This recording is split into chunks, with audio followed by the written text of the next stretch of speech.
গল্প শুরুর আগে আপনাদের কাছে একটি বিশেষ অনুরোধ।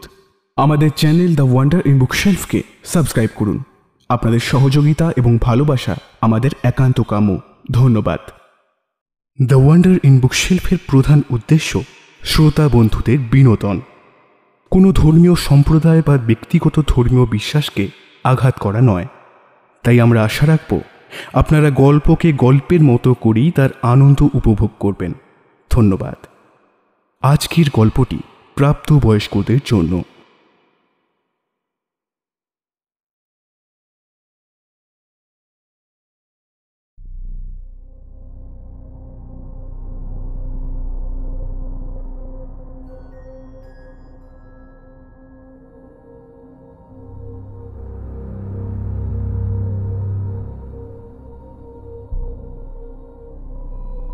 গল্পের দেশে আপনাদের নিয়ে যেতে আমরা আবার তৈরি।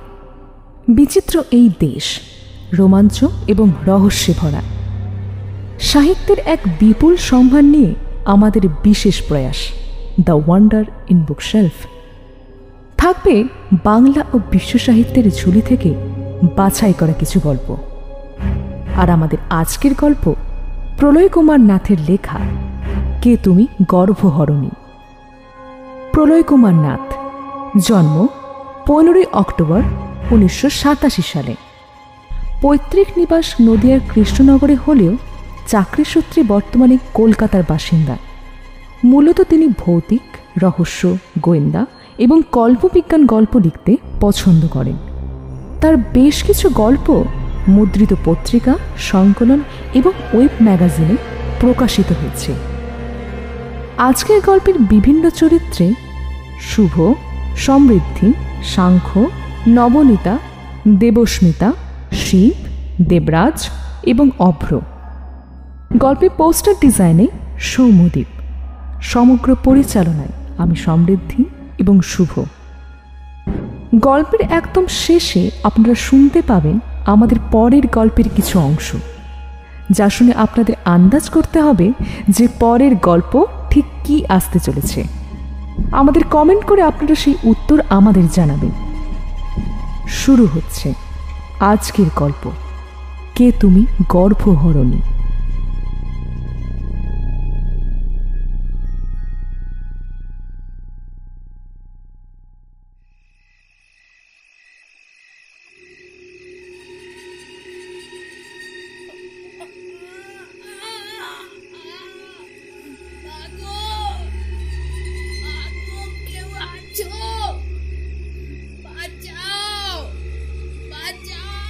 নিশ্চুপ রাতের অন্ধকারকে ভেদ করে শোনা যাচ্ছিল অসহায় মেয়েটির আর্তচিৎকার। রাস্তার মাঝে পথের ধুলোয় পড়ে প্রসব যন্ত্রণায় ছটফট করছিল মেয়েটা। তাকে দেখার মতো কেউ নেই তার চারপাশে।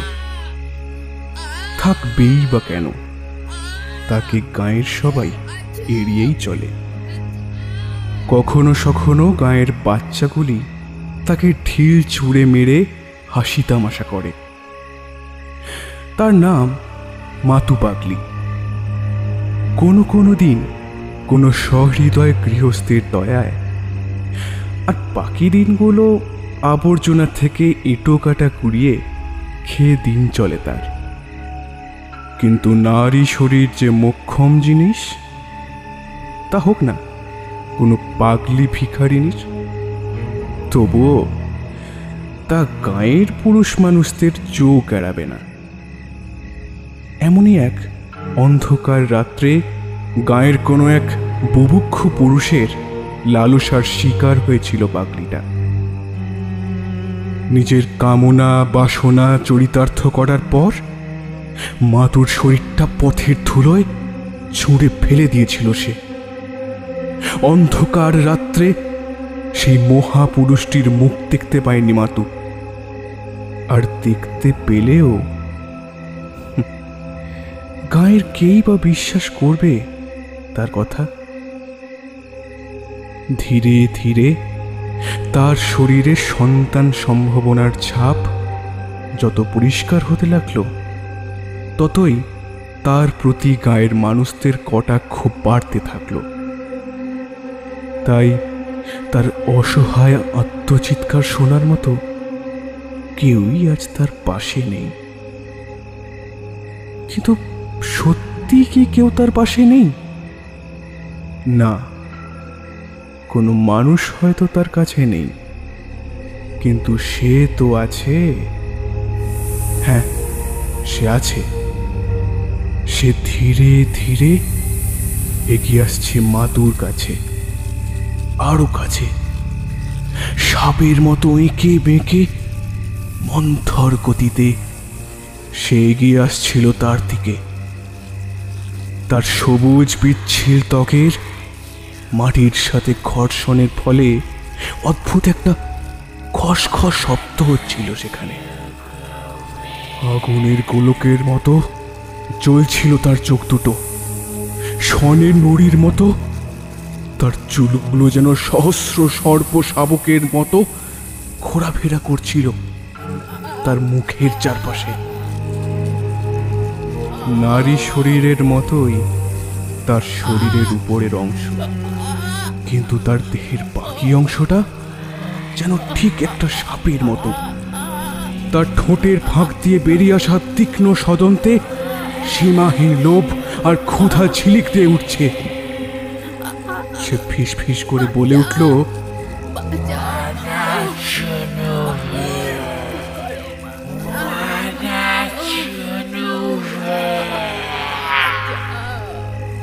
অপার্থিব যন্ত্রণার মাঝেই মাতু বুঝল কয়েকটি বরফের মতো ঠান্ডা সরু সরু আঙুল ক্রমশই তার ভিতর প্রবেশ করছে, যেন যেন তার গর্ভে থাকা সন্তানটিকে টেনে বের করতে চাইছে সেই ভয়াল দর্শন অশরীরী। আর যন্ত্রণা সহ্য করতে পারল না মাতু। একটা প্রবল আত্মচিৎকার করে মৃত্যুবরণ করার আগে সে দেখতে পেল সেই অশরীরী হাত দুটো এক ছটকায় তার গর্ভ থেকে বাচ্চাটাকে টেনে হিচড়ে বার করে আনলো। যন্ত্রণায় কুকিয়ে উঠল ছোট্ট প্রাণটি। কিন্তু সেটাই যেন ছিল তার জীবনের প্রথম তথা শেষ ক্রন্দন রব। সেই অশরীরী হাতগুলি বাচ্চাটিকে ধীরে ধীরে এগিয়ে নিয়ে যাচ্ছে সেই প্রেতিনীর হাঁ করা মুখের দিকে, যার ভিতরে থাকা তীক্ষ্ণ দাঁতের শাড়ি এবং লকলকে জিহ্বাটি শিশু রক্তের স্বাদ পাওয়ার নারকীয় আনন্দে মত্ত।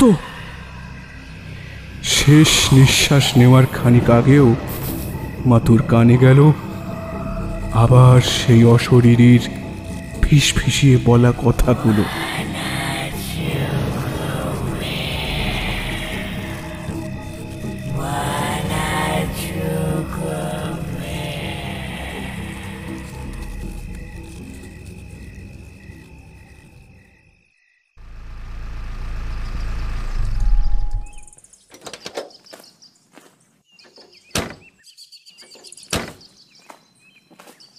ওরে বাবা, এই যে দেখছি এবারে রাজপ্রাসাদ। সামনের প্রাসাদপম বাড়িটার দিকে চেয়ে বিস্মিত কণ্ঠে হাসল সীমন্তিনী। তার কথা শুনে জয়দীপও হো হো করে হেসে উঠল। তা কেন হবে না ম্যাডাম? আফটার অল জলধরপুরের অতীতের একমাত্র জমিদার বাড়ি বলে কথা, তাই না?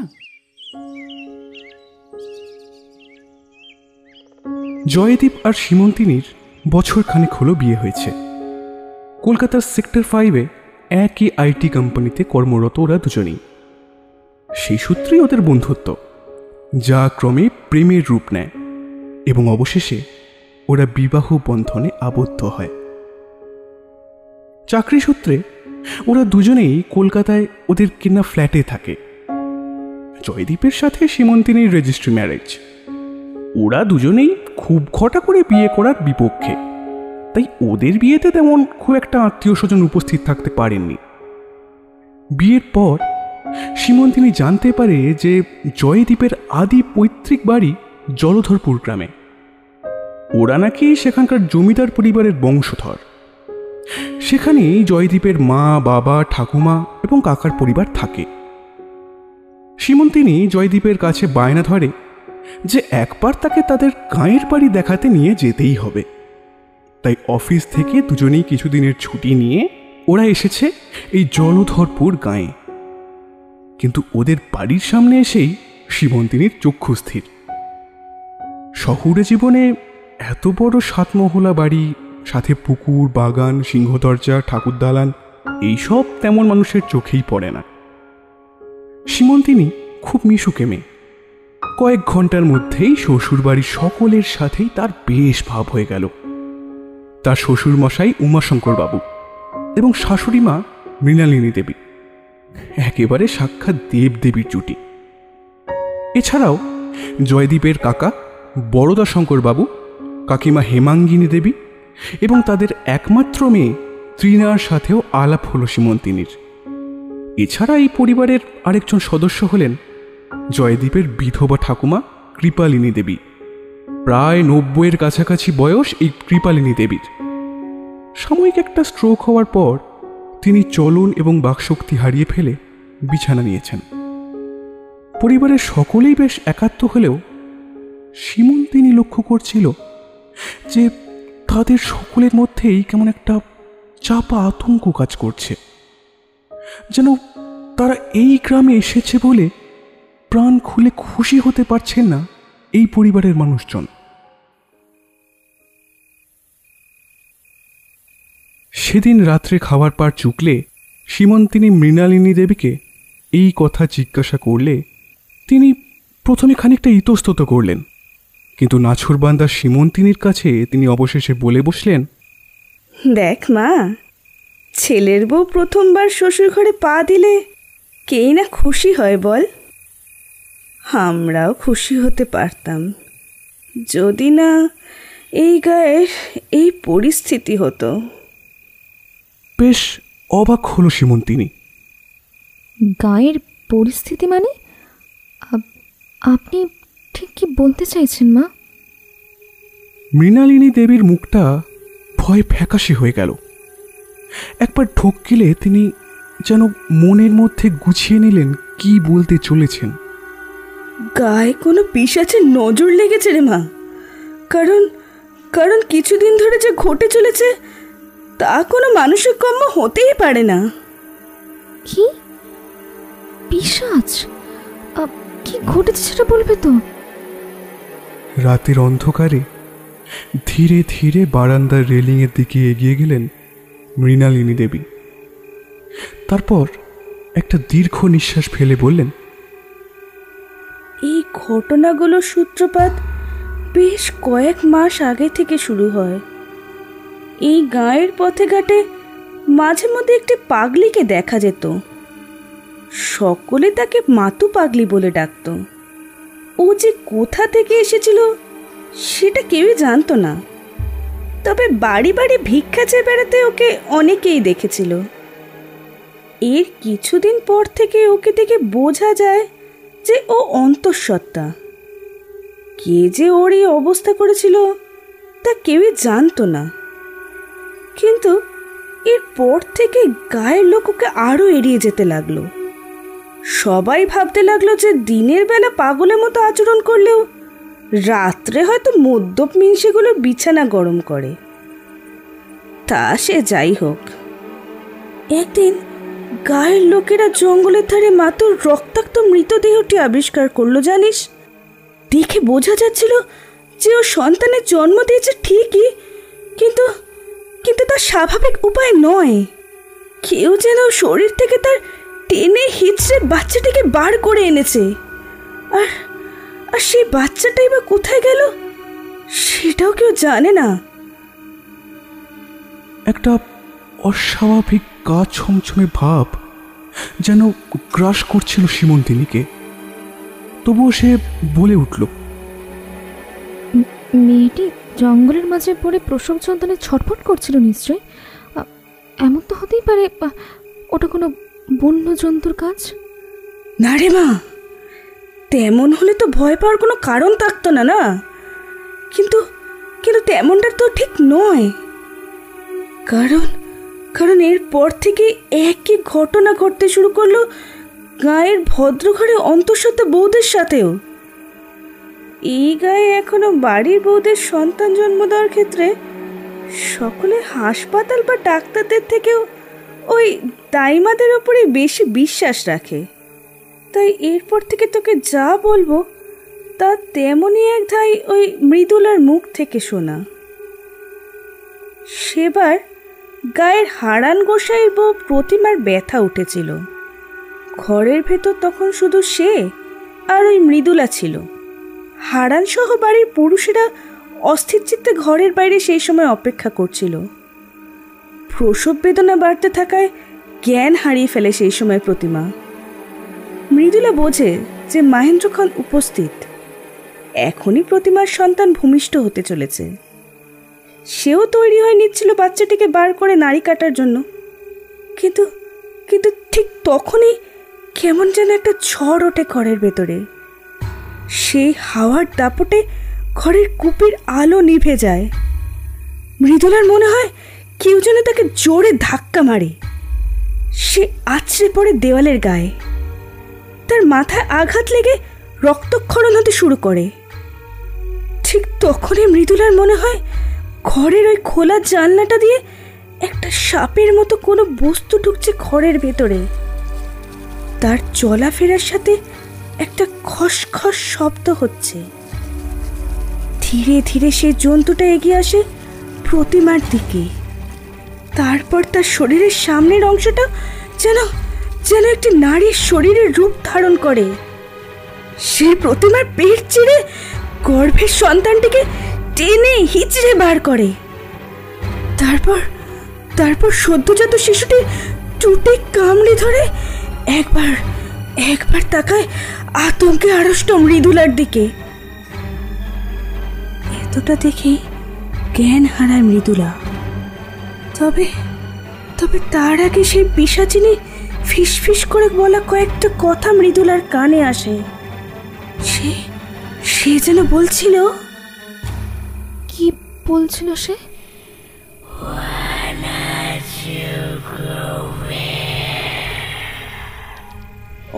অন্য কোনো একটা ভাষা, তবে ঠিক স্পষ্ট নয়।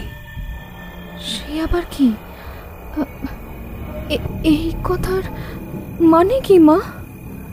তা জানি না। তবে তার পরদিনই মা তোর মধ্যে প্রতিমার লাশটা একইভাবে ঘরের মধ্যে পাওয়া যায়। তার বাচ্চাটারও আর কোনো হদিশ পাওয়া যায়নি। তখন মৃদুলার কথা অনেকে বিশ্বাস করেনি। সকলেই ভেবেছিল হয়তো সেই কোনোভাবে এইসবের জন্য দায়ী। কিন্তু এই একই ঘটনা, একই প্রত্যক্ষদর্শীর বয়ান যখন বারে বারে আসতে লাগলো, যখন গায়ের সকল অন্তঃসত্ত্বা মহিলারা সন্তানের জন্ম দিতে গিয়ে একে একে ওই অজানা অশরীরের হাতে মারা পড়তে লাগলো, তখন সকলে বিশ্বাস করতে বাধ্য হলো ওই মৃদুলার কথা। এখন গ্রামবাসীরা এতটাই ভয় পেয়ে রয়েছে যে গায়ের কোনো মহিলা সন্তান সম্ভব হলেই তার বাচ্চা না হওয়া অবধি তাকে গায়ের বাইরে অন্য কোথাও পাঠিয়ে দেওয়া হচ্ছে। সেই জন্যই বলছি রে মা, গায়ের এই অবস্থার মাঝে তোদের দেখে আর কি করে খুশি হই বল। যাই হোক, অনেক রাত হলো, এখন গিয়ে ঘুমিয়ে পড় মা। তুই আর এসব কিছু ভাবিস না। এই বলে তিনি চলে গেলেন। কিন্তু এত জার্নি করে এসেও সেই রাতে নরম বিছানায় শুয়েও আতঙ্কে এবং উত্তেজনায় ঘুম এলো না সীমন্তিনীর। আদেও কি এইসব কথা সত্যি? কে জানে।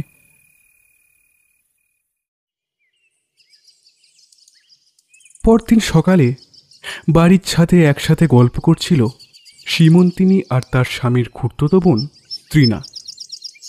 তৃণা মেয়েটি সীমন্তিনীর বয়সেরই হবে, তবে কেমন যেন একটু বেশি চুপচাপ। দেখতে অবশ্য অপরূপ সুন্দরী তৃণা।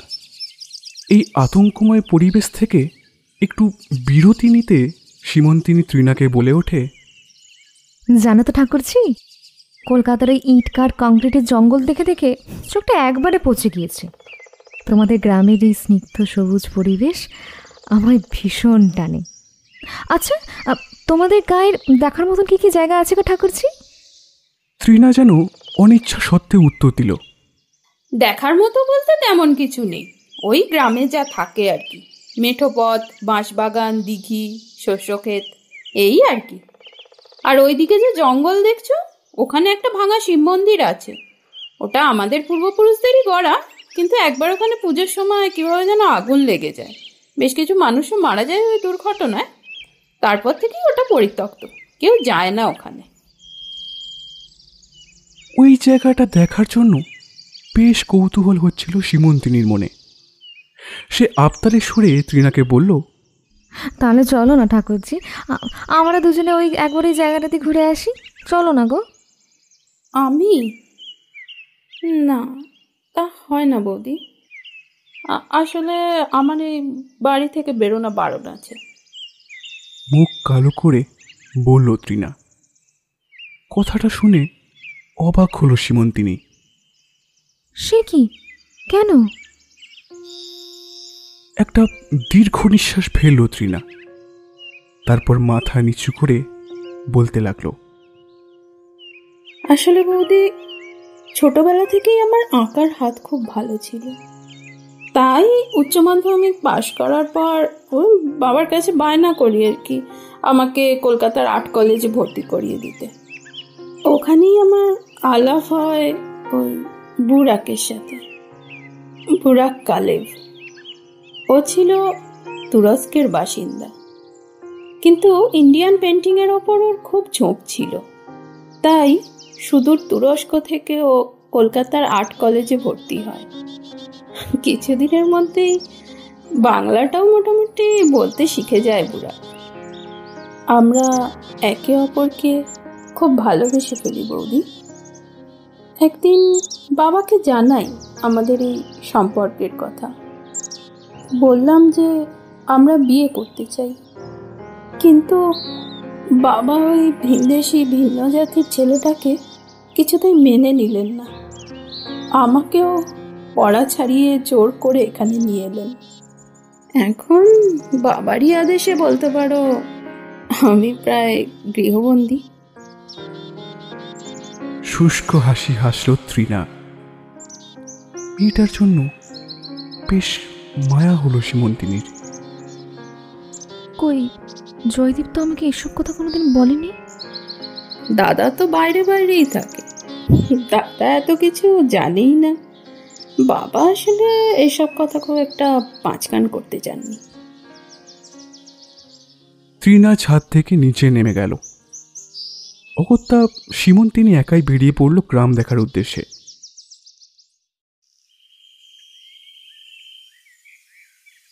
জঙ্গলের মাঝে শিব মন্দিরটা বেশ বড়। জায়গাটা পরিত্যক্ত হলেও সেখানে প্রায় 10-12টা দেউল আছে। প্রতিটির মধ্যেই একটা করে শিবলিঙ্গ আবর্জনা স্তূপের ন্যায় অবহেলায় পড়ে আছে।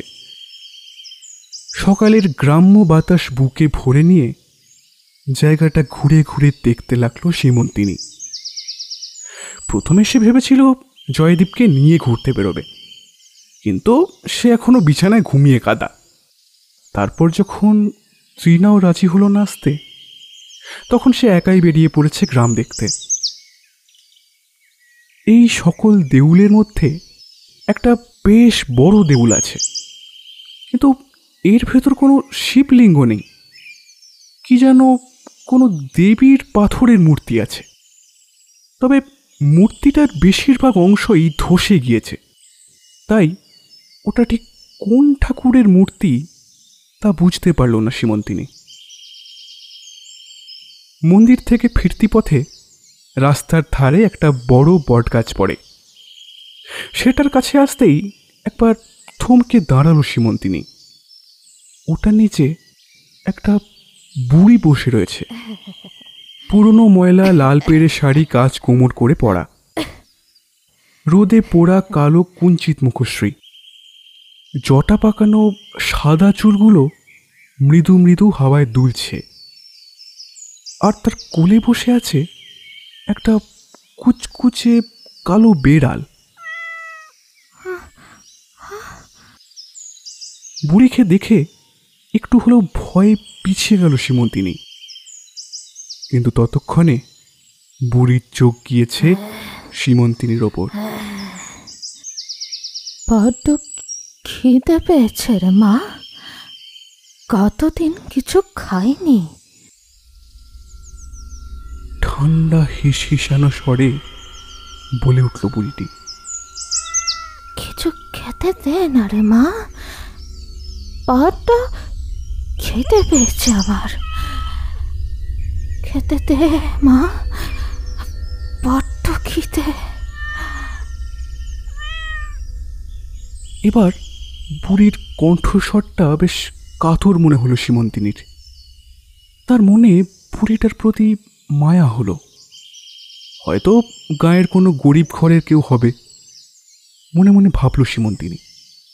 হয়তো ওর সন্তানেরা মায়ের আর দেখাশোনা করে না, তাই তার এই অবস্থা। তুমি একটু অপেক্ষা করো জেঠিমা, আমি দেখছি তোমার জন্য কিছু খাবার নিয়ে আসি। সীমন্তিনীর কথা শুনে হাসি মুখে মাথা নাড়ল বুড়িটি। সীমন্তিনী গায়ের বাজারের দিকে কিছুটা এগিয়ে গেল। তখন দোকানগুলো সবে খুলতে শুরু করেছে। একটি মিষ্টির দোকান থেকে মিষ্টি, দই আর সন্দেশ কিনল সে, আর একটা মুদিখানার দোকান থেকে কিনল খই, আর অন্যদিকে ফলের দোকান থেকে কিনল এক ছড়া কলা। সেই সময় তার কাছে পয়সা না থাকলেও সে জমিদার বাড়ির পুত্রবধূ, এই পরিচয় পেয়েই দোকানদারেরা তাকে ধারে মাল বেচতে রাজি হয়ে গেল। তারপর সকল খাদ্যবস্তু নিয়ে ফিরে এলো বুড়ির কাছে।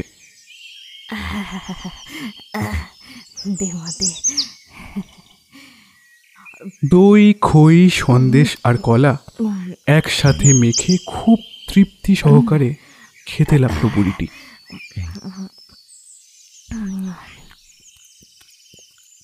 কিছুটা খাবার তার কোলে বসানো বেড়ালটিকেও খাওয়ালো।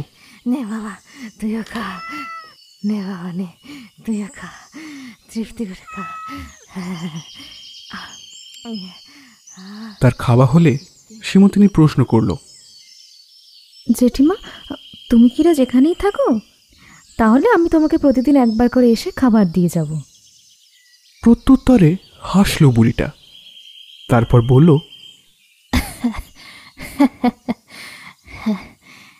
না রে বাছা, রোজ কি আমার এক জায়গায় থাকা চলে? আমার যে হাজারে কাজ আছে রে।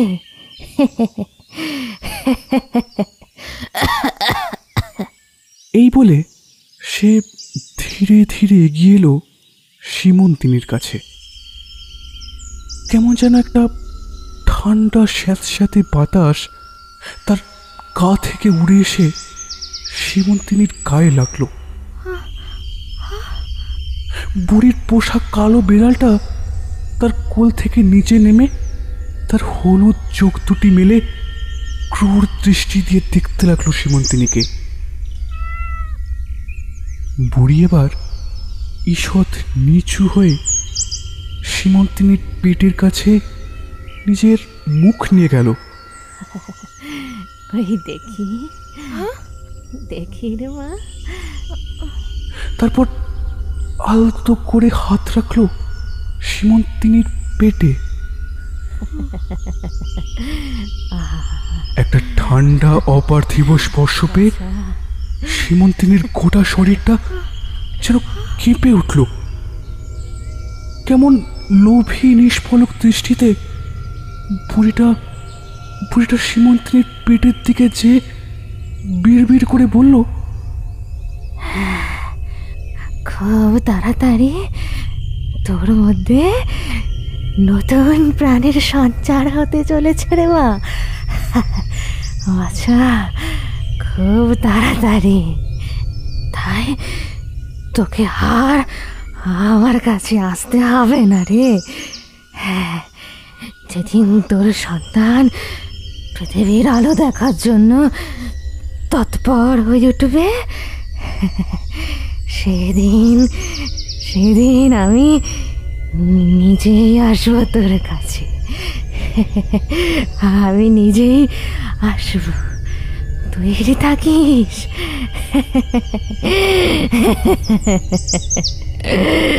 আসিস রে মা, তৈরি থাকিস। বুড়ির খিলখিলিয়ে হাসির শব্দে বুকের ভিতরটা থক করে উঠল সীমন্তিনীর। সে আর অপেক্ষা না করে ছুটে গিয়ে বাড়ি ফেরার পথ ধরল। তাকে ওইভাবে হন্তদন্ত করে ফিরে আসতে দেখে তার শাশুড়ি জিজ্ঞাসা করলেন, আরে কি হয়েছে, এভাবে হাঁপাচ্ছিস কেন? খানিক আগে আমি সীমন্তিনী তাকে সব কথা খুলে বলল। সব শুনে আবার কত রাতের মতোই ভয়ে ফ্যাকাশে হয়ে উঠল মৃণালিনী দেবীর মুখটা। তিনি কাঁপা কাঁপা গলায় বললেন, এ কি সর্বনাশ করলি তুই? তোকে কাল রাতে বলতে ভুলে গিয়েছিলাম, এই গায়ের বেশ কিছু অন্তঃসত্ত্ব বৌঝিরা নাকি ওই বুড়ি দেখা পেয়েছিল। তাদের কাছেও নাকি ওই একইভাবে খাবার খেতে চেয়েছিল বুড়ি। তবে তবে তোর আগে সকলেই ওকে দেখে ভয় পালিয়ে এসেছিল, কেউ ওকে খাবার দেয়নি। আমার তো মনে হয় ওই ওই বুড়িটাই ছিল সেই ডাইনি। ওর জন্যই গ্রামে একে একে পতি বউগুলোর এই অবস্থা হচ্ছে। আর তুই কিনা ওকে খাবার দিয়ে আসলি। হে ভগবান, এই কি করলি তুই? এই কি করলি মা তুই? হে ভগবান, রক্ষা করো আমার বৌমাকে, রক্ষা করো। অজানা আতঙ্কে থর থর করে কেঁপে উঠল সীমন্তিনী। তার মানে কি ওই বুড়িটা কোনো মানুষ নয়? ওই কি এইভাবে মায়ের গর্ভ থেকে বাচ্চাগুলোকে নিয়ে যাচ্ছে? কিভাবে হবে এই রহস্যের সমাধান? ওর মনে পড়ল বুড়িটার বলা শেষ কথাগুলো। যেদিন তোর সন্তান পৃথিবীর আলো দেখার জন্য তৎপর হয়ে উঠবে, সেদিন আমি নিজেই আসবো তোর কাছে। আমি নিজেই আসবো, তৈরি থাকিস।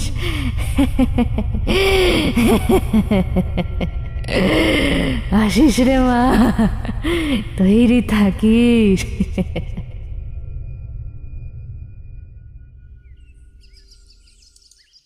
আজ জয়দীপ আর সীমন্তিনী কলকাতা ফিরে যাচ্ছে। ওদের বাড়ির গাড়িতে ইতিমধ্যেই সব মালপত্র গোছগাছ করে এনে রাখা হয়েছে। জমিদার বাড়ি থেকে স্টেশন গাড়িতে মাত্র ঘণ্টাখানেকের পথ। এখন বেরিয়ে পড়লে মোটামুটি সন্ধে 7:30টার ট্রেনটা ওরা পেয়ে যাবে। এমনিতে কিন্তু ওদের অফিস থেকে নেওয়ার ছুটির মেয়াদ এখনও শেষ হয়ে যায়নি। এছাড়া সীমন্তিনী আরও কিছুদিন থাকতেও চেয়েছিল এই গ্রামে, কিন্তু ওদের এখানে রাখতে কিছুতেই রাজি হলেন না জয়দীপের পরিবার। এর প্রধান কারণ হলো গতকাল সকাল থেকেই শরীরটা বেশ খারাপ লাগছিল সীমন্তিনীর। মাথা ঘুরছিল, গা গোলাচ্ছিল, বেশ কয়েকবার বমিও হলো। কিছু খেতেও ইচ্ছা করছিল না। গ্রামের এক ডাক্তারকে বাড়িতে ডেকে এনেছিল জয়দীপ। তিনি সীমন্তিনীকে চেক আপ করে জানিয়েছিলেন যে সে অন্তঃসত্ত্বা। এখন প্রায় 2 মাস চলছে। এই কথা শুনে যে কোনো পরিবারেই খুশির বন্যা বয়ে যাওয়ার কথা, কিন্তু ওদের পরিবারে নেমে এসেছিল আতঙ্কের কালো মেঘ। মৃণালিনী দেবী তখনই জানিয়ে দিয়েছিলেন যে সীমন্তিনীকে আর একটা দিনও এই গ্রামে রাখা যাবে না। তাই আজকেই তারা গ্রামের মোহ কাটিয়ে ফিরে যেতে চলেছে কলকাতায়।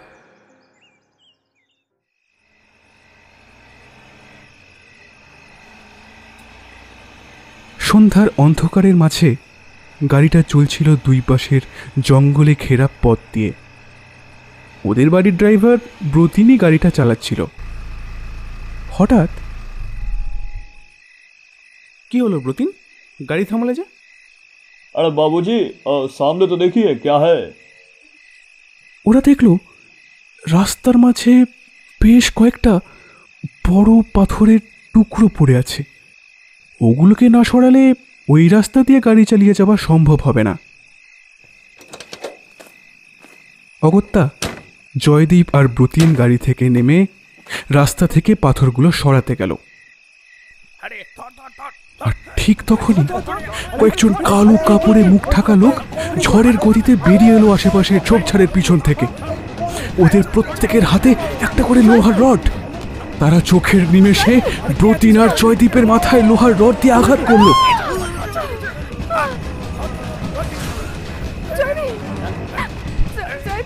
আতঙ্কিত সীমন্তিনী দেখলো ওরা দুজনে চিৎকার করে নিচেতে পড়ে গেল। সীমন্তিনী গাড়ি থেকে নিচে নেমে পালাতে উদ্যত হলো, কিন্তু পারলো না। দুজন লোক ছুটে এলো ওর কাছে। তারপর কেমন যেন একটা মিষ্টি মিষ্টি গন্ধ মাখানো রুমাল চেপে ধরলো সীমন্তিনীর মুখে। আর কিছুক্ষণের মধ্যেই জ্ঞান হারালো সীমন্তিনী।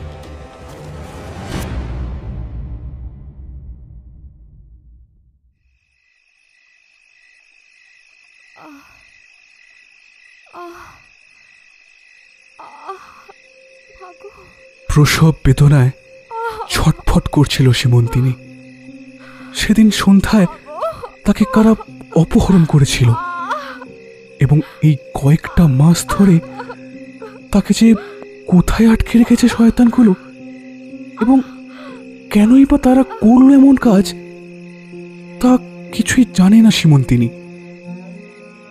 এত মাস ধরে একটা জেলখানার মতো ছোট্ট খুপড়ি ঘরে আটকে রাখা হয়েছে তাকে, যেখানে দিনের আলোর কোনো দেখা পায়নি সীমন্তিনী। প্রতিদিন 2 বেলা করে কেউ না কেউ তাকে তাকে খাবার দিয়ে যায়। তাদের চিৎকার করে সে বলে তাকে মুক্ত করতে।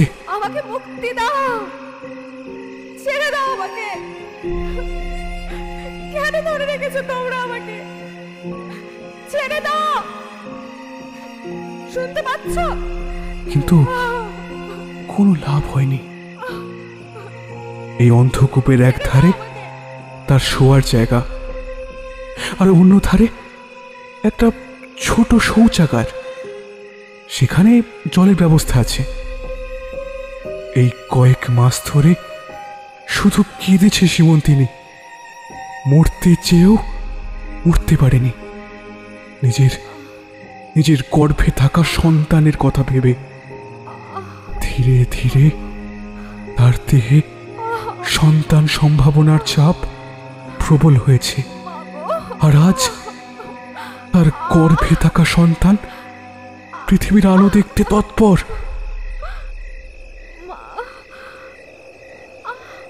এমন সময় হঠাৎ অন্ধকারের মধ্যে তীব্র বেগে হাওয়ার আলোড়নের সৃষ্টি হলো, আর সেই ঘূর্ণিঝড়ের ধূলিকণাগুলো যেন উড়ে এসে সৃষ্টি করলো একটা অপার্থিব ছায়ামূর্তিকে, যার শরীরের উপরের অংশটা ঠিক ঠিক একটা নারীর মতো হলেও নিচের অংশটি সাপের মতো।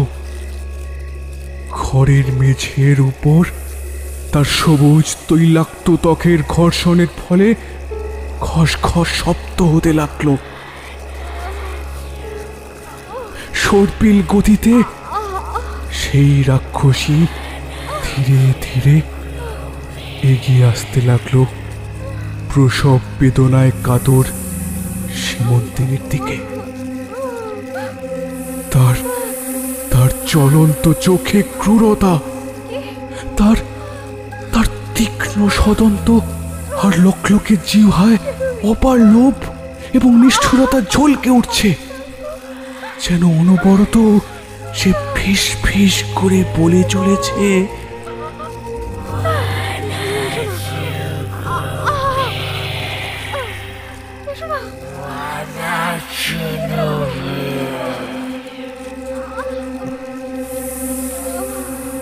যন্ত্রণাকাতর সীমন্তিনীর খুব কাছে চলে এসেছে সেই অশরীরী। এবার এবার সে তার নিজের তীক্ষ্ণ নখ বিশিষ্ট কঙ্কালসার হাতের লম্বা আঙুলগুলো ধীরে ধীরে এগিয়ে নিয়ে যেতে লাগলো সীমন্তিনীকে লক্ষ্য করে। সীমন্তিনী যন্ত্রণায় ও আতঙ্কে চিৎকার করে উঠল।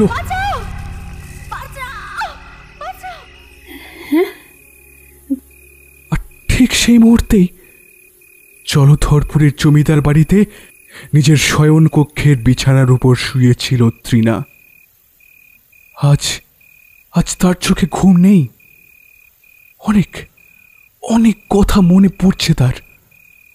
নিজের জীবনের প্রথম প্রেম বুড়াকের কথা, যাকে হয়তো কোনো দিন ফিরে পাবে না সে। ধীরে ধীরে তৃণার সুন্দর নিষ্পাপ মুখটা কঠোর আর নিষ্ঠুর হয়ে গেল। তার মনে পড়তে লাগলো বছর খানেক আগের সেই কথাগুলো।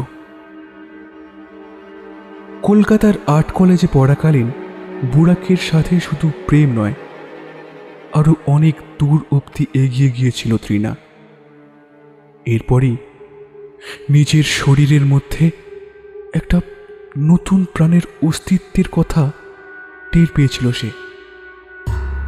বুড়াককে জানিয়েছিল সেই কথা। সেও সাগ্রহে তার সন্তানকে পিতৃ পরিচয় দিতে চেয়েছিল, বিয়ে করতে চেয়েছিল তৃণাকে।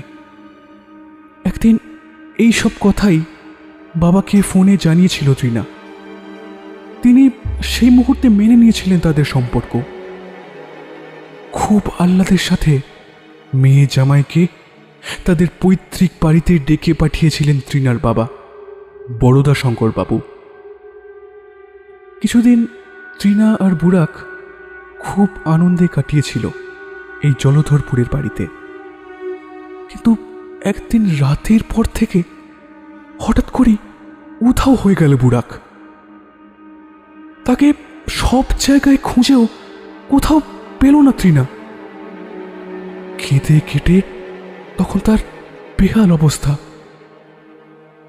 এমন সময় একদিন সে তার বাবার ঘরে আড়ি পেতে শুনল তার বাবা আর জ্যাঠামশাই উমাশঙ্কর বাবু খুব গোপনে নিজেদের মধ্যে কিসব কথাবার্তা বলছেন। কাজটা কি ঠিক হলো দাদা? হাজার হোক তৃণা আমার নিজের সন্তান। এভাবে রাতের অন্ধকারে লোক লাগিয়ে খুন করে বুড়াককে নদীর চরে পুঁতে দেওয়া। মন শক্ত কর ভাই। তুই আমার কথায় ভালো মানুষ সেজে ওদের এখানে ডেকে তারপর সুযোগ বুঝে ওই ছেলেটা হত্যা করে কোনো ভুল করিসনি। নাহলে তুই নিজেই বল না, তুই কি কখনো ওই ম্লেচ্ছভিন্ন জাতের ছেলেটাকে ওই বাড়ির জামাই হিসেবে মেনে নিতে পারতিস?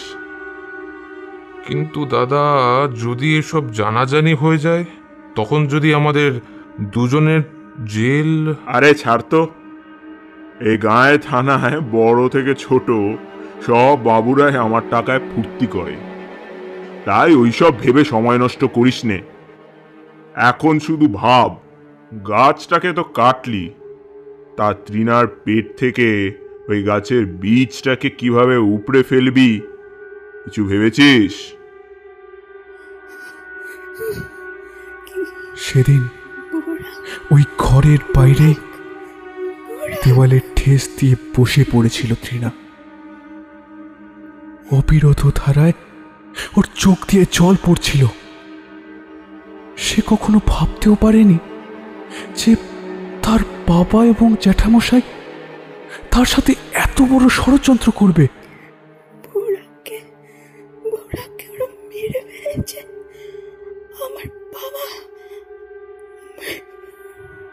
এরপর সত্যি অকথ্য অত্যাচার শুরু হলো তৃণার ওপর। সে না চাইতেও তার বাবা এবং জেঠু তাকে টেনে হিচড়ে নিয়ে গিয়েছিল হাসপাতালে এবং বলপূর্বক তার গর্ভপাত করিয়ে এনেছিল তারা। ছেড়ে দাও আমাকে, তোমার বলছি ছেড়ে দাও আমাকে, আমি যাবো না, ছেড়ে দাও, ছেড়ে দাও। সেদিন যখন বাড়ি থেকে গ্রামের রাস্তা দিয়ে ওরা জোর করে তৃণাকে হাসপাতালে নিয়ে যাচ্ছিল, তৃণা নিজের গর্ভের সন্তানটিকে বাঁচানোর জন্য বাবার জেঠুর পা ধরে কাকুতি মিনতি করে যাচ্ছিল, তখন গোটা গ্রাম সেটা দেখেছিল। কিন্তু কেউ তো বাঁচাতে আসেইনি, বরং সকলে যেন খুব উপভোগ করেছিল তার লাঞ্ছনা। সকলে যেন আরো সমীহের দৃষ্টিতে দেখেছিল উমাশঙ্কর এবং বরদা শঙ্করের দিকে। সকলে যেন বুঝেছিল এই দুই জমিদার সন্তান তাদের সম্মান অক্ষুণ্ণ রাখার জন্য যে কোনো কাজই করতে পারেন। প্রেমিক এবং গর্ভের সন্তানকে হারিয়ে ভেঙে পড়েছিল তৃণা। একদিন রাতে অন্ধকার ঘরের মধ্যে বিছানার পাশে দাঁড়ানো একটা ছায়ামূর্তিকে দেখে থরমর করে উঠে পড়েছিল তৃণা। জানলার বাইরে থেকে চাঁদের আলো এসে পড়ছিল সেই ছায়ামূর্তির গায়ে। তৃণা চমকে উঠেছিল। সে দেখেছিল তার সামনে করুণ মুখে দাঁড়িয়ে আছে স্বয়ং তার মৃত প্রেমিক বুড়াক। তৃণা, তৃণা, আমি এসেছি। কে কে? বুড়াক? বুড়াক তুমি? তুমি এখানে? আমার সাথে এসো। বুড়াক হাতছানি দিয়ে ডেকেছিল তৃণাকে। তাকে নিয়ে গিয়েছিল নিজের ঘরে, যেখানে মৃত্যুর আগের কিছুদিন কাটিয়েছিল সে। সেই ঘরে খুলে রাখা ছিল একটা আঁকার ক্যানভাস, যেখানে আঁকা ছিল এক ভয়ঙ্কর পিশাচিনীর মূর্তি, যার শরীরের অর্ধেকটা কোনো ভয়ালদর্শী নারীর আর বাকি অর্ধেকটা সাপের। ভাঙা ভাঙা বাংলা ভাষায় বুড়াকের প্রেতাত্মা তৃণাকে বলেছিল, তুমি জানো তৃণা, আমি তুরস্কে থাকার সময় কিছু ডার্ক আর্ট শিখেছিলাম। সেখানেই জানতে পেরেছিলাম এই ফিমেল ডেমনটির সম্বন্ধে, যার নাম হ্যাভিজু। মূলত মেসোপটেমিয়া এবং সুমেরীয় পুরাণে এই অপশক্তির পরিচয় পাওয়া যায়। মনে করা হয় এই অপশক্তি হলো বন্ধা, তাই সে গর্ভবতী মহিলাদের খুব ঈর্ষা করে। তাই এই ডেমনিক সত্তাকে ইনভোক করলে সে ছুটে আসে কোনো গর্ভবতী মহিলার কাছে। ঠিক সেই সময় যখন সে সন্তান প্রসব করতে চলেছে, সেই মহিলাকে মেরে তার বাচ্চাটিকে বার করে ভক্ষণ করে এই হ্যাভিজু। ঠিক যেমন তোমার পরিবার তোমার গর্ভের সন্তানটিকে তোমার কাছ থেকে কেড়ে নিল, ঠিক যেমন সারা গাঁয়ের লোক তোমার যন্ত্রণা উপভোগ করলো, তুমি কি চাও না তাদের উপযুক্ত শাস্তি দিতে? তুমি কি চাও না তুমি আজ নিজের সন্তানকে হারানোর যে জ্বালা ভোগ করলে সেটা তোমার পরিবারের, তোমার গাঁয়ের প্রতিটা মেয়ে ভোগ করুক? চাই, চাই বুড়াক, চাই, চাই। তাহলে তোমার হাত কেটে তোমার রক্তের কয়েকটি ফোঁটা ছিটিয়ে দাও ওই ছবির বুকে। তোমার রক্তে থাকা ঈর্ষার ছোঁয়ায় প্রাণ প্রতিষ্ঠা হবে অশরীরীর। তারপর এই ছবিটাকে তোমার ঘরের কোনো নিরাপদ স্থানে লুকিয়ে রাখো। এটা করলেই জানবে আজ থেকে এই গ্রাম হ্যাভিজুর দ্বারা অভিশপ্ত হয়ে উঠবে। এই গ্রামের প্রসবরত প্রত্যেকটা নারীকেই হত্যা করে তার সন্তানকে ভক্ষণ করবে এই শয়তান। আর এটা করার আগে সে ফিসফিসিয়ে তাদের বলবে, তুর্কিশ ভাষায় যার অর্থ হলো তোমার সন্তানকে আমার হাতে তুলে দাও। বুড়াকের কথা মতোই কাজ করেছিল তৃণা। ছবিটাকে নিজের রক্ত মাখিয়ে সে রেখে দিয়েছে তার খাটের তলায়, একটা গোপন সিন্দুকের মধ্যে।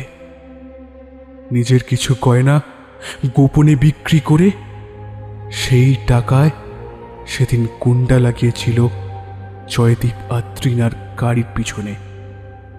তৃণার কথা মতো ওরা সীমন্তিনীকে অপহরণ করে রেখেছিল ওই গ্রামের শেষ প্রান্তে অবস্থিত একটা বিশাল বড় পরিত্যক্ত বাড়ির তলায় চোরা কুঠুরিতে। ওই বাড়িটি আগে কোনো একটি ধনী ব্যবসায়ীর ছিল, তবে এখন সেটা সম্পূর্ণরূপে পরিত্যক্ত। এই বাড়িটার খোঁজ তাকে ওই গুন্ডাগুলোই গোপনে দিয়েছিল। সেদিনকার ওই ঘটনার পর জয়দীপের জ্ঞান ফিরে আসে। দিনের পর দিন সে তন্ন তন্ন করে খোঁজে সীমন্তিনীকে, কিন্তু কিন্তু সে খুঁজে পায়নি তাকে। বিয়ের এই কটা মাসের পর তার স্ত্রীকে হারিয়ে অনেকটাই যেন মানসিক ভারসাম্যহীনতার দিকে চলে যাচ্ছে জয়দীপ। এইসব ভাবতে ভাবতেই খিলখিল করে হেসে ওঠে তৃণা। আমার সন্তানকে নষ্ট করা না, আমার বুড়াকে খুন করা, এবার বুঝবে তোমরা। সন্তানের জন্ম দেবার আগে সীমন্তিনীকে এই গ্রাম ছাড়তে কোনো দিন দেবে না সে। অ্যাভিজুর হাতে সীমন্তিনীও মরুক, তার সন্তানকেও ভক্ষণ করুক সেই শয়তান, এমনটাই চায় তৃণা। যতই হোক এই সীমন্তিনী হল তার জেঠুর একমাত্র পুত্রবধূ। সেই জেঠু যার জন্যই তাকে নিজের প্রেমিক এবং নিজের গর্ভের সন্তানকে হারাতে হয়েছে তাকে।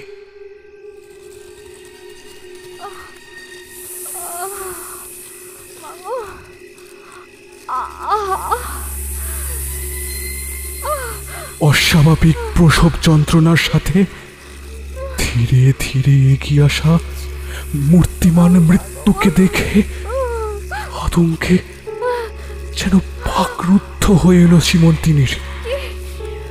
সে বুঝতে পারল তার আর কোনো উপায় নেই,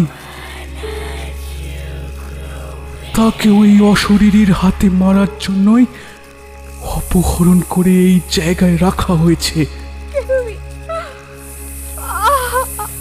অ্যাভিজুর হাত দুটি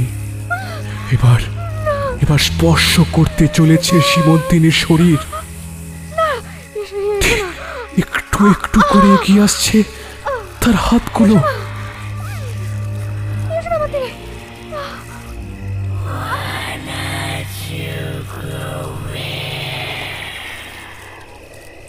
ঠিক এমন সময় কাজ কোমর করে ময়লা লাল পেড়ে শাড়ি পরা এক বয়স্ক মহিলার পা ভেসে উঠল সীমন্তিনীর মাথার কাছে। দেখা গেল কালো বিড়ালটাকে কোলে নিয়ে দাঁড়িয়ে আছে সেই বুড়িটা। সেদিন যে সীমন্তিনীর কাছ থেকে খাবার চেয়েছিল, তাকে দেখে থমকে দাঁড়িয়ে পড়ল অ্যাভিজু। সরিয়ে নিল নিজের হাত সীমন্তিনীর কাছ থেকে। যেন একটা শুভ শক্তিকে দেখে সব হয়ে পিছিয়ে গেল এক অশুভ শক্তি। অনেক অনেক অত্যাচার করেছিস তুই, কিন্তু কিন্তু আর নয়, আর নয়। গর্জে উঠল বুড়িটা, তারপর নিজের ডান হাতটা প্রসারিত করলো সে সামনের দিকে।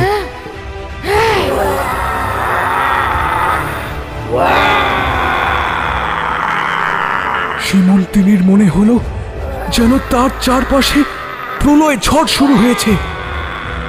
বুড়িটার প্রসারিত হাতের তালু থেকে একটা একটা উজ্জ্বল নীল আলোক রশ্মি বেরিয়ে এসে তা লাগলো অ্যাবেজুর গায়ে। হাড় কাঁপানো চিৎকার করে উঠল অশরীরী। আর তখনই চোখের নিমেষে দাউ দাউ করে আগুন লেগে গেল তার গায়ে।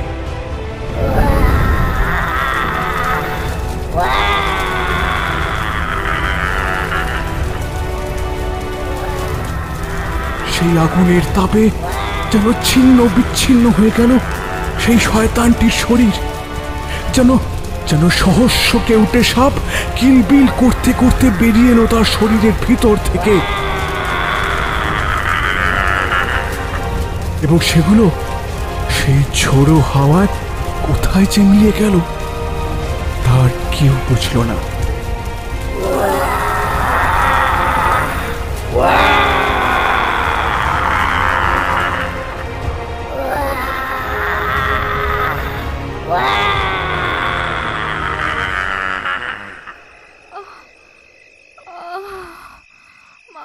বুড়িটি মাতৃসুলভ হাসি হেসে হাত রাখল সীমন্তিনীর পেটে। দেখি দেখি রে মা। তার এই অপার্থিব স্পর্শে সব জ্বালা যন্ত্রণা যেন নিমেষের মধ্যেই ভুলে গেল সীমন্তিনী।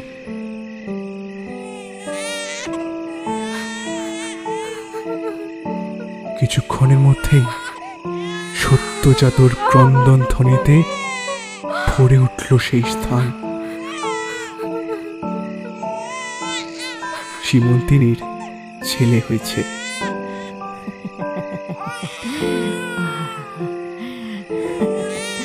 বুড়িটি হাসি মুখে তার ছেলেকে নিজের কোলে নিল।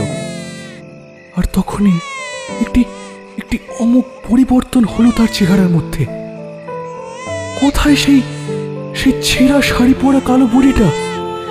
সীমন্তিনীর সামনে এখন দাঁড়িয়ে আছে এক এক অপরূপ সুন্দরী নারী।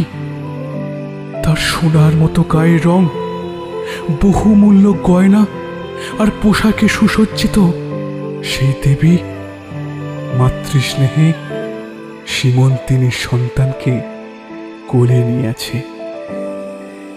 কালো বিড়ালটাও যেন তার মালিকিনের আসল রূপ দেখে আনন্দে আত্মহারা হয়ে উঠেছে। কে মা তুমি? আরে এভাবে তুমি কে মা? ভক্তি ভরে বলল সীমন্তিনী। আমি তো সকলকেই বাঁচাতে চাইতাম রে, কিন্তু গায়ের কেউই যে আমাকে খেতে দেয়নি, তাই অভিমান করেছিলাম সকলের ওপর। কিন্তু তুই আমাকে সেদিন খেতে দিলি, তাই এই কটা মাস অপেক্ষা করেছিলাম কখন এই শয়তানটা তোর বাচ্চাকে নিতে আসবে, আর আমি ওকে শেষ করে এই গ্রামকে অভিশাপ মুক্ত করব।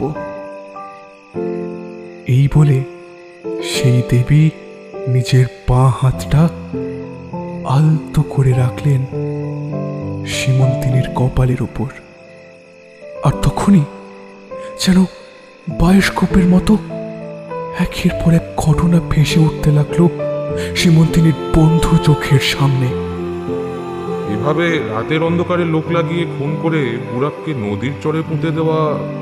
নাহলে তুই নিজেই বল না, তুই কি কখনো ওই ম্লেচ্ছভিন্ন জাতের ছেলেটাকে ওই বাড়ির জামাই হিসেবে মেনে নিতে পারতিস? আর তৃণার পেট থেকে ওই গাছের বীজটাকে কিভাবে উপড়ে ফেলবি কিছু ভেবেছিস? তৃণা, তৃণা, আমি এসেছি। তুমি কি চাও না তুমি আজ নিজের সন্তানকে হারানোর যে জ্বালা ভোগ করলে সেটা তোমার পরিবারের, তোমার গায়ের প্রতিটা মেয়ে ভোগ করুক? চাই, চাই বুড়াক, চাই, চাই। তৃণা ও বুড়াকের প্রেম, তৃণার মা হতে যাওয়া, তার বাবা আর জ্যাঠার ষড়যন্ত্র, তৃণার প্রতিশোধ নেওয়ার পরিকল্পনা, সব কিছু। কে মা আপনি? বলুন, বলুন মা। আবার বলে উঠল সীমন্তিনী। বাচ্চাটাকে মায়ের কোলে ফিরিয়ে দিয়ে মৃদু হাসলেন সেই দেবী। তারপর বললেন, ওই শিব মন্দিরের মাঝে সবচেয়ে বড় দেউলটাতেই ছিল আমার বাসস্থান। আগে কারোর বাড়িতে বাচ্চা হলে তার 6 দিনের মাথায় আমার পুজো হতো। এছাড়া হিন্দু বর্ষপঞ্জির প্রতিটি চন্দ্র মাসের 6ষ্ঠ দিনেও খুব ঘটা করে আমার পুজো হতো। কিন্তু ওই স্থানে আগুন লেগে যাওয়ার ঘটনার পর এখন তা বন্ধ। তাই তো পুজো না পেয়ে আমি ক্ষুধার্ত হয়ে ওই মলিন রূপে জনে জনে খাবার চেয়ে বেড়াই। তোকে সুস্থ করে দিলাম, ছেলেকে নিয়ে শ্বশুরবাড়ি ফিরে যা, আর তারপর আবার গায়ে আমার পুজোর প্রচলন ঘটাস। কিন্তু কিন্তু আপনি কোন দেবী মা? আমি? ঠিক সেই সময় যেন উলুধ্বনি ও মঙ্গল শঙ্খের আওয়াজে মুখরিত হয়ে উঠল চারিদিক। সেই দেবী সীমন্তিনীকে আশীর্বাদ করার ভঙ্গিতে বলে উঠলেন, আমি হলাম এই জগৎ সংসারের ছোট শিশু তথা গর্ভবতী মায়েদের রক্ষাকর্ত্রী, মা ষষ্ঠী।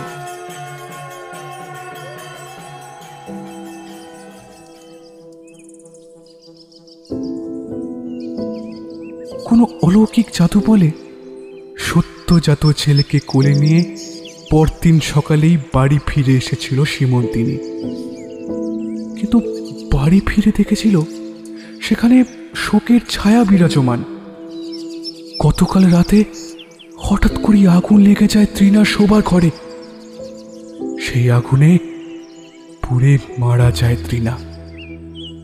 জ্বলে পুড়ে শেষ হয়ে যায় ঘরে রাখা সব আসবাব, তার খাট, সিন্দুক, এমনকি সেটার ভিতরে রাখা সেই দানবীর ছবিটাও। কিন্তু আশ্চর্যজনকভাবে পরিবারের অন্য কারো কোনো ক্ষতি হয়নি।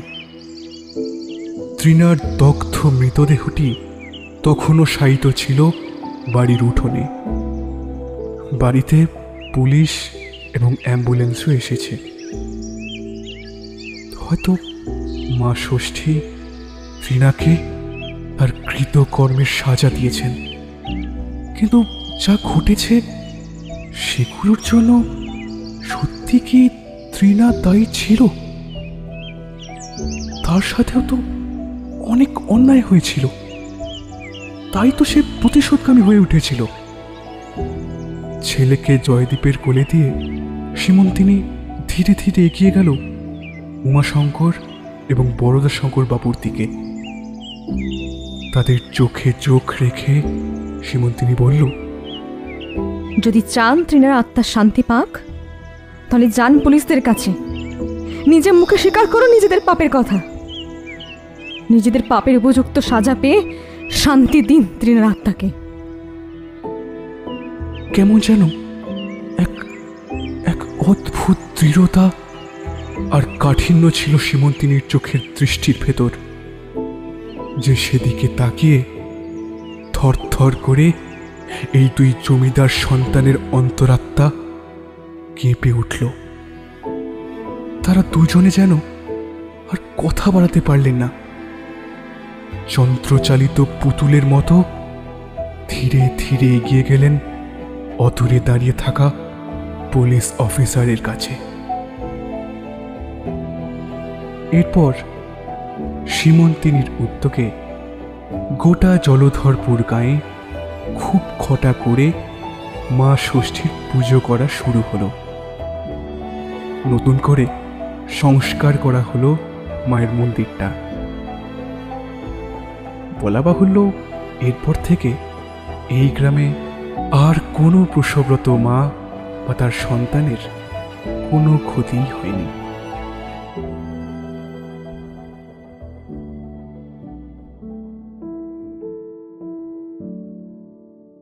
শুনলেন আজকের গল্প কে তুমি গর্ভহরণী। আজকের গল্পের কথক শয়তান ও জয়দেবের চরিত্রে শুভ, সীমন্তিনী বুড়ি ও দেবীর চরিত্রে সমৃদ্ধি, মৃণালিনীর চরিত্রে নবনীতা, তৃণার চরিত্রে দেবস্মিতা, ব্রতিনীর চরিত্রে শিব, বরদা শঙ্করের চরিত্রে সাংখ্য, উমা শঙ্করের চরিত্রে দেবরাজ ও বুড়াকের চরিত্রে অভ্র। গল্পের পোস্টার ডিজাইনে সৌম্যদীপ, সাউন্ড ডিজাইনে শুভ, সমগ্র পরিচালনায় সমৃদ্ধি ও শুভ। আজকের গল্পের অতিথি শিল্পী হিসেবে আমাদের পাশে ছিলেন নবনীতা দাস রয়। বিশেষ ধন্যবাদ লেখক প্রলয় কুমার নাথকে এই গল্পটি আমাদের দেওয়ার জন্য। আজকের গল্পটি শুনে ভালো লেগে থাকলে অবশ্যই লাইক ও শেয়ার করুন এবং আমাদের চ্যানেলকে সাবস্ক্রাইব করুন। আপনাদের বিভিন্ন মতামত আপনারা কমেন্ট করেও আমাদের জানান। ফিরে আসবো পরের সপ্তাহে আবার এক রোমাঞ্চকর গল্প নিয়ে। শুনতে থাকুন দ্য ওয়ান্ডার ইন বুকশেলফ।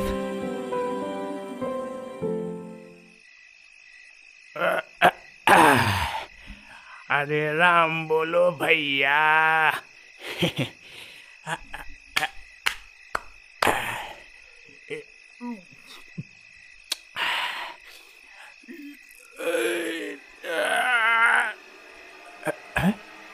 वो का है?